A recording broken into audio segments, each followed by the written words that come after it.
Good morning, Nystrom, and happy Thursday to you. I hope you had a great Wednesday. I know many of you watched and discussed the inauguration in class, and that is fantastic.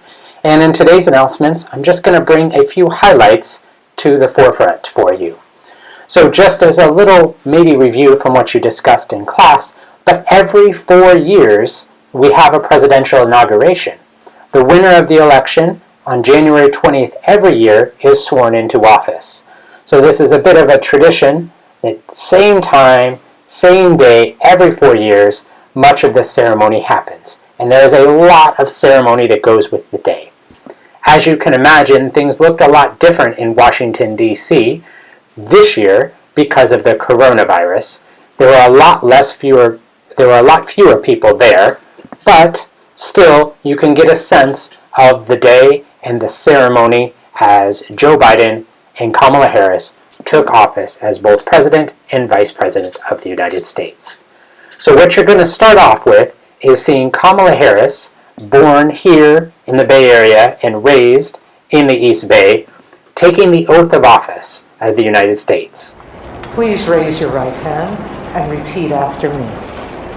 I, Kamala Devi Harris, do solemnly swear I, Kamala Devi Harris, do solemnly swear that I will support and defend the Constitution of the United States that I will support and defend the Constitution of the United States against all enemies, foreign and domestic, against all enemies, foreign and domestic, that I will bear true faith and allegiance to the same, that I will bear true faith and allegiance to the same, that I take this obligation freely that I take this obligation freely without any mental reservation or purpose of evasion, without any mental reservation or purpose of evasion, that I will well and faithfully discharge that I will well and faithfully discharge the duties of the office on which I am about to enter. the duties of the office upon which I am about to enter. So help me God. So help me God.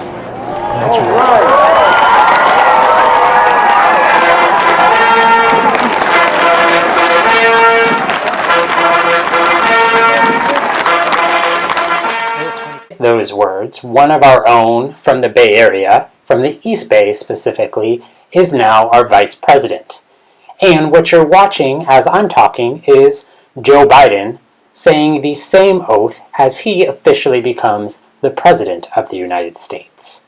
What you're going to see next is a small portion of a poem that was written and delivered by Amanda Gorman, who is the National Youth Poet Laureate, and she is just 22 years old and wrote this amazing poem that she recited at the White House yesterday.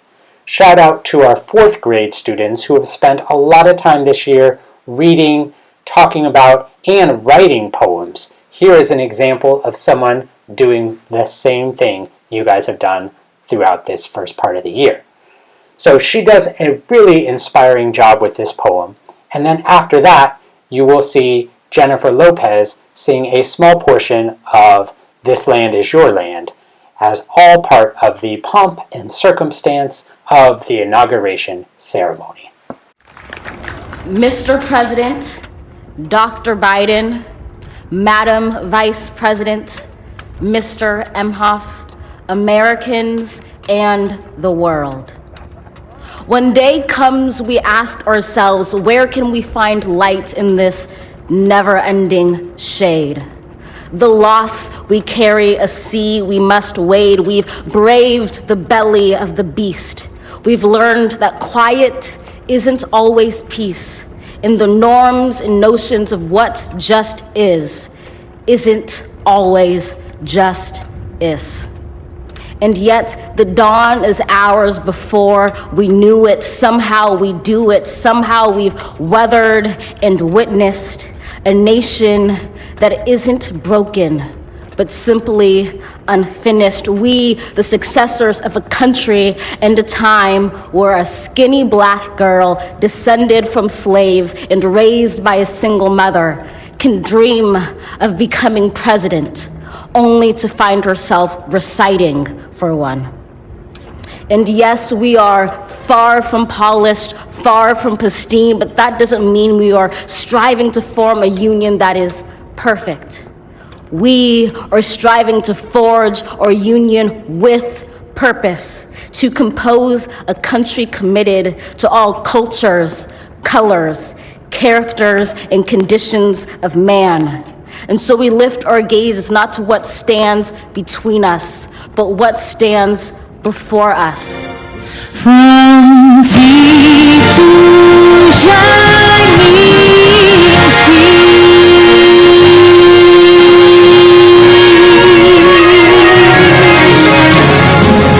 Una nación bajo Dios indivisible con libertad y justicia para todos.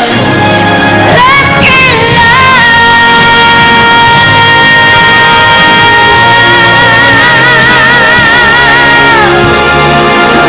this land was made for you and me.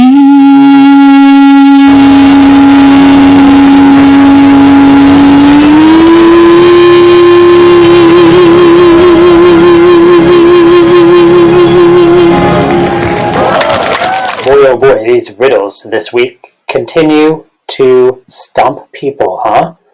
So Wednesday's riddle, which type of tree is never alone?